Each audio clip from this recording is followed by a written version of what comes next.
Yo, it's Guido coming at you with a Tactics Talk. Welcome back, and a replay analysis for Hijorte, who is one of our EU community members. Done a lot of good things over there, helping me get a little bit of recognition in the EU, so I definitely appreciate him.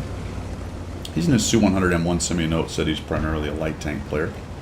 And this is a Casemate TD that's about as far away from a light tank as you can get, to be quite honest, in the game.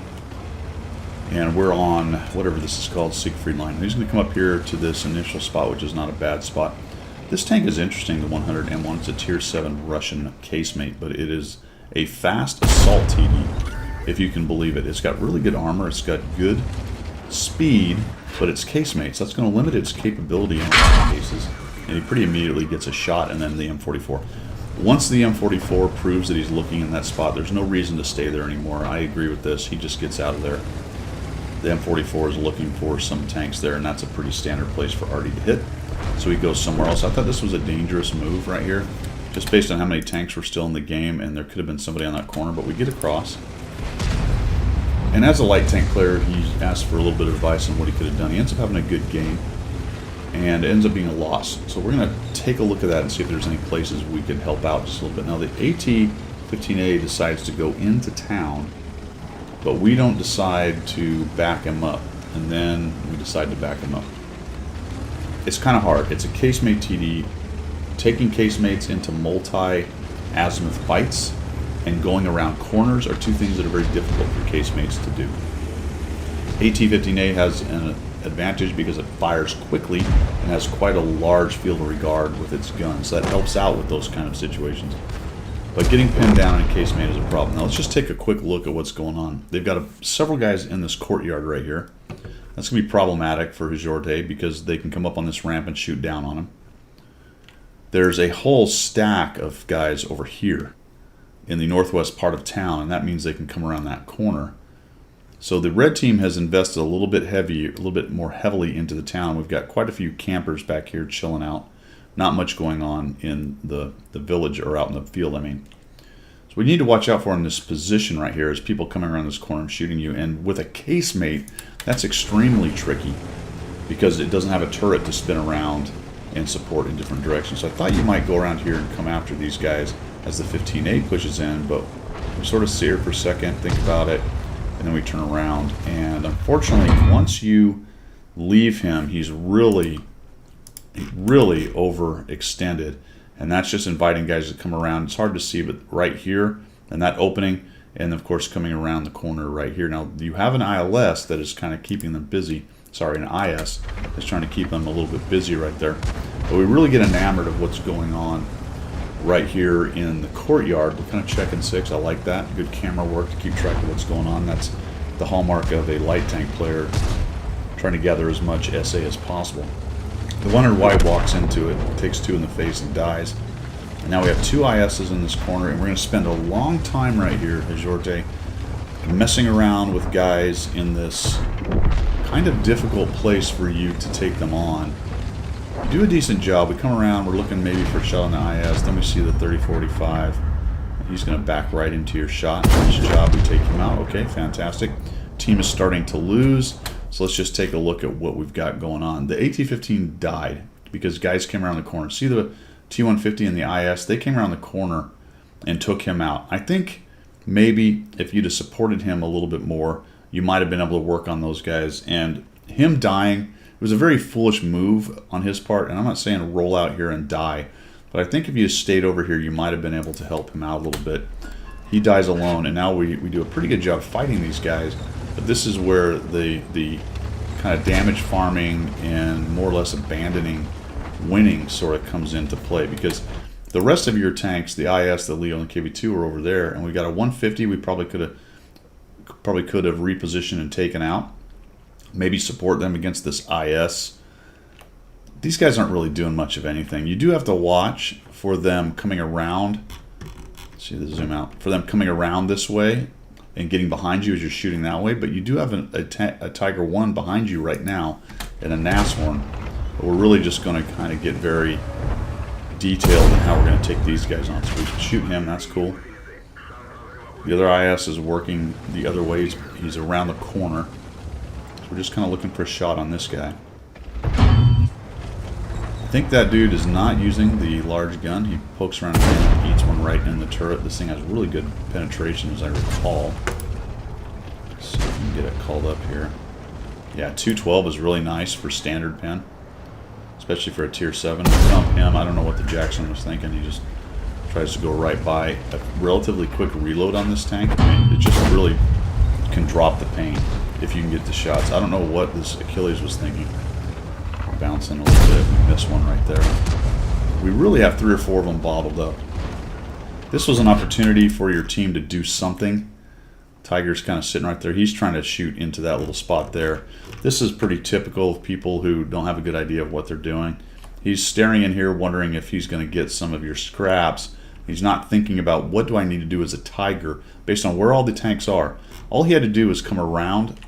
Can you get the zoom out? All he had to do was come around over here and start threatening these guys from another direction.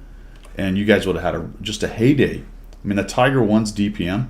Just cross here. What else is there? There's really nothing. If you look at what's out there, there's a Hellcat unspotted. He might be up here, but there's quite a bit of cover on buildings and stuff. I mean, really, that Tiger could have been the X factor right here. T-40. There we go. So the light tank is thinking that he's trying to get around you. Nice job. We take him down. A little auto aim. That is your friend with a Casemate TD in a lot of cases. Poor Achilles, what was he thinking? Just staring right there. Auto aim is your friend in a lot of cases with the Casemate because it allows you to maneuver and just bring your gun online, bring the hole online with the gun and get the shot off. And Hijorte will use this a couple times. See, the Tiger is just getting absolutely abused over here. And the few tanks you have left are now getting, I don't know if I can get you that shot. The few tanks that are left are now getting swarmed by the 2 ISs and the guys that come around are doing another nice job putting a shot on him. So I think really the bottom line here, there's the old auto aim, just bring the gun line, nicely done. That way you don't have to zoom in and reset, you just auto aim and bring it around. Be careful coming around corners. This is what I was talking about on coming around corners in Casemates. Thank goodness he didn't track you right there. Fire. Nice. Alright, what I would have done there is rammed into him because that slows down his ability to get by you. That's a technique with Casemates. When you get close to guys, ideally don't get so close, but you're knife fighting in a city, you kind of had to do it. If you want to slow him down from getting around, try to ram him, and then he's closer and you can spin around and keep him on azimuth. He's trying to get around you. You get a shot, does a nice job. You have a kit, you fix it. I think that's exactly the right answer. He makes a mistake driving up on that. See how it's still auto aimed? He'll bring the gun right on. Ooh. I like that you didn't fire right as you brought it on. You had a good chance of bouncing. You got it squared up and took that guy down. Tiger's dead. You got surrounded. That is an unfortunate miss right there. Really needed that to hit. Take some crit damage. We come in here. Looking for a shot. Only a crit damage. That hurt a little bit. Would have been nice to have got some damage out of that. Just takes a little longer to get rid of this guy, which means you have less time to deal with the next guys coming in on you. Alright, right here, things are not looking good, but I don't think I would go out into the field. You know there's a T-150 and a Super. Those guys are in the field. I would spin and look for the T-150 or the Super Hellcat as opposed to mess around with the Nashorn and the Leo. You know they're behind you. So this is that when you're down to a few tanks, you got to isolate the threat as best you can. Take out guys. Take out the guys that are most important. And now you're spotted. You're going kind of out in the open, and you know the dudes are going to come in behind you. So this is just not a great position. So in hindsight, in that case, here comes the 150. Just spin around, go look for the 150. Those two are out of the fight for a few potatoes. They're going to have to come back in on you. You weren't going to be able to save the Nashorn. And anyway, he's the guy camping in the back. It's not like he's a huge asset anyway. You're sort of, I think, looking in the soda straw here. Potential here was to back out and take on the 150, although you were going to get shot by the AMX and the Leo. Another option is just to 90 right and take on this Hellcat, shoot him on the move. Like, break out in a direction. Pick one and go for it. You might not make it, but right now you're just kind of fighting every direction. Really, this is just farming as much damage as we can. That's a bummer. We get a crit, no damage on that guy. We'll actually get one more shot in. Nicely done with the auto aim. Down we go, 3,436, 463 with 6 kills, top gun. So that wasn't going to be hard to turn into a win no matter what you did, based on how poorly the rest of your team did. I think supporting the AT might have kept him alive a little longer and locked down that middle. That would have forced their team to do something other than kind of be defensive. Then once they got rid of him, they started whittling down your other players who clearly didn't do very well. And then slowly and inexorably the cage closed in on you there.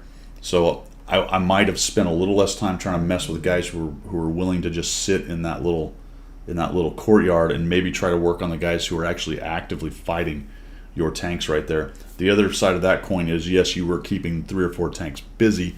Maybe they come out and start fighting if you're not locking them down right there. So 2 ways to look at that, to be quite honest. End game wise, I don't know how you come out of that one alive, but maybe just pick one direction or the other. I think the big key on that one would have been to spin and get rid of the T-150. Find him. He's not very fast. He couldn't have got very far in the city. Try to get him down, maybe catch the Super Hellcat, but he actually ends up being out in the field right there. And then go somewhere else, try to find a place to defend and be a little bit sneaky in there. Maybe get another couple kills out of it. Who knows? All right, man, I hope that helped. There's no magic bullet on that one. There rarely is. Just little things that you can work on. Nice job with the Casemate. I wanted to show that for everybody as well, just to show how difficult they can be to maneuver. This one happens to be fairly maneuverable and fast with a kind of interesting front armor that's very good. Most of it based on angles. It's not super thick. It's just got a lot of angles. These can be very problematic to take on, especially from the front. But the field of regard is very low, so you can see how much maneuvering he had to do just to get a shot. It's easy to screw that up and miss. All right, man, thanks for sending that in. I appreciate it. For everybody else, thanks for your support of the channel. If you're looking for ways to do so, throw me a subscribe, or you can find other ways down there in the description. That's all I've got. See ya.